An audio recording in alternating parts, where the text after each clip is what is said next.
హర్షుణ్ణి నమ్ముకుని పురుషుణ్ణి వదులుకున్నట్లుగా మారింది బీఆర్ఎస్ ఫిరాయింపు ఎమ్మెల్యేల పరిస్థితి. నియోజకవర్గాల అభివృద్ధి కోసమే అంటకాగాం, కానీ నిజంగా కాంగ్రెస్లో చేరలేదంటూ కాకమ్మ కథలు చెప్పి అనర్హత వేటు పడకుండా తప్పించేందుకు జంప్ జిలానీలు నానా తంటాలు పడుతున్నారు. అసెంబ్లీ స్పీకర్కు ఇలాంటి కబుర్లు చెప్పి కాలం వెళ్లబుచ్చాలి అనుకోవచ్చు, కానీ సుప్రీంకోర్టులో ఇదే వాదనను వినిపిస్తే మాత్రం సీన్ సితారవుతుందని న్యాయ నిపుణులు అభిప్రాయపడుతున్నారు. న్యాయస్థానాలు అనర్హత వేటు వేసేందుకు ఆధారాలను మాత్రమే పరిగణలోకి తీసుకుంటాయి, కానీ ఫిరాయింపు ఎమ్మెల్యేల మనసులో ఏ ఆలోచన ఉందో, వారి ఉద్దేశం ఏంటో న్యాయస్థానాల్లో చెల్లుబాటు అయితే కావు. పార్టీ మారారు అనేందుకు తగిన సాక్ష్యాధారాలు ఉన్నాయా లేవా అనే ప్రశ్నకే ఎమ్మెల్యేలు సమాధానం చెప్పాలి. మిగిలిన ఎమ్మెల్యేల మాటేమో కానీ వాళ్ళు మాత్రం అడ్డంగా బుక్ అయ్యారన్న వాదనైతే వినబడుతోంది.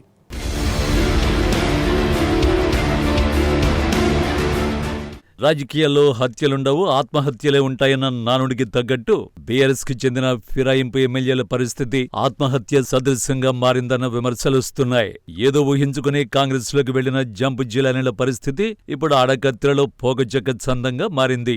అసెంబ్లీ స్పీకర్ను అడ్డం పెట్టుకుని ఆట ఆడదామనుకున్న కాంగ్రెస్ అధిష్టానం లెక్క తప్పడంతో చివరకు ఫిరాయింపు ఎమ్మెల్యేలు సెల్ఫ్ గోల్ వేసుకున్నట్లు కనిపిస్తోంది. స్పీకర్ కు సుప్రీంకోర్టు డెడ్ లైన్ విధించడంతో ఫిరాయింపు ఎమ్మెల్యేలపై వేటు విషయంలో తన నిర్ణయాన్ని ప్రకటించాల్సిన నిర్బంధం ఏర్పడింది. స్పీకర్ నిర్ణయం చట్టబద్ధంగా ఉండకపోతే సుప్రీంకోర్టు జోక్యం చేసుకునే పరిస్థితి వస్తుంది కనుక ఎలాంటి వివాదాలకు తావు లేకుండా చాలా ఆచితూచి నిర్ణయం తీసుకోవాల్సిన అవసరం ఉంది.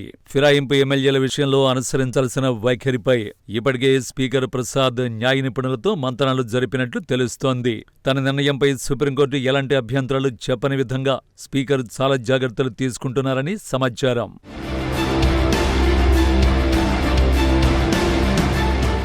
స్పీకర్ నిర్ణయం తమ పార్టీకి వ్యతిరేకంగా ఉంటే దానిపై సుప్రీంకోర్టులో బలమైన వాదనలు వినిపించేందుకు బీఆర్ఎస్ సిద్ధమవుతోంది. మరోవైపు తమపై అనర్హత వేటు పడితే ఉప ఎన్నికలను ఎదుర్కొనే పరిస్థితిలో లేమని ఫిరాయింపు ఎమ్మెల్యేలు గగ్గోలు పెడుతున్నారట. అసెంబ్లీ ఎన్నికల్లో భారీగా ఖర్చు పెట్టి గెలిచామని, కాంగ్రెస్ లో చేరితే ఏదో రకంగా గట్టెక్కొచ్చని భావిస్తే ఏడాది కాలంగా ఎలాంటి నిధులు విడుదల చేయకుండా తమను ఇరకాటంలో పడేశారని కొందరు జంపింగ్ ఎమ్మెల్యేలు వాపోతున్నారట. దీంతో వీరంతా సీఎం రేవంత్ రెడ్డిని కలిసి తమ గోడును వినిపించుకున్నారని సమాచారం.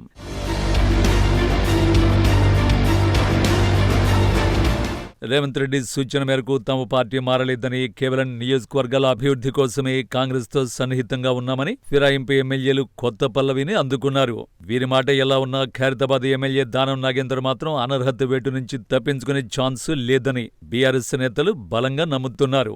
ఎందుకంటే బీఆర్ఎస్ ఎమ్మెల్యేగా గెలిచి ఆ పదవికి రాజీనామా చేయకుండా కాంగ్రెస్ బీ ఫారంతో సికింద్రాబాద్ పార్లమెంట్ అభ్యర్థిగా దానం పోటీ చేయడంతో అనర్హత నుంచి దానం తప్పించుకోవడం అసాధ్యమన్నది బీఆర్ఎస్ వాదన.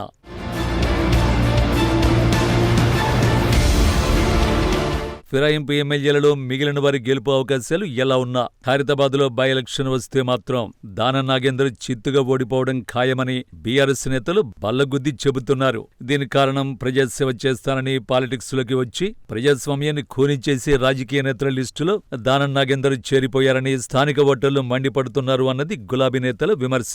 అవకాశవాద రాజకీయాలను ఆసరాగా తీసుకుని భూ కబ్జాలకు దానం కేరఫ్ అడ్రస్ గా మారిపోయారని, గోండాగిరితో గ్రేటర్ హైదరాబాద్ లో భయభ్రాంతులు సృష్టిస్తున్నారని బీఆర్ఎస్ నేతలు మండిపడుతున్నారు. ఈ అరాచకాలను కొనసాగించేందుకే దానం అధికారంలో ఉన్న కాంగ్రెస్ లో చేరారని కారు పార్టీ నాయకులు విమర్శలు గుప్పిస్తున్నారు.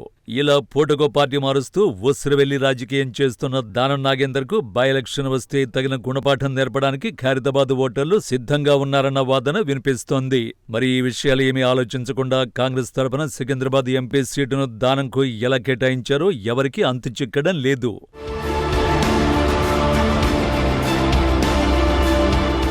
ఇక స్టేషన్ ఖాన్పూర్ ఎమ్మెల్యే కడియం శ్రీహరికి చిక్కులు తప్పేట్లు కనిపించడం లేదు.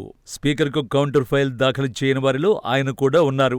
ఏం చెప్పాలో తెలియకనే కడియం కౌంటర్ దాఖలు చేయలేదట.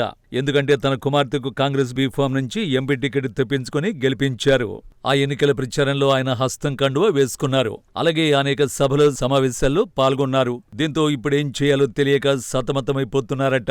ఖైరతాబాద్, స్టేషన్ ఖాన్పూర్ అసెంబ్లీ నియోజకవర్గాలకు ఉప ఎన్నికలు తథ్యమంటున్నాయి గాంధీభవన్ వర్గాలు. సిట్టింగ్ ఎమ్మెల్యేలు రాజీనామా చేసి పోటీ చేస్తారనే టాక్ నడుస్తోంది.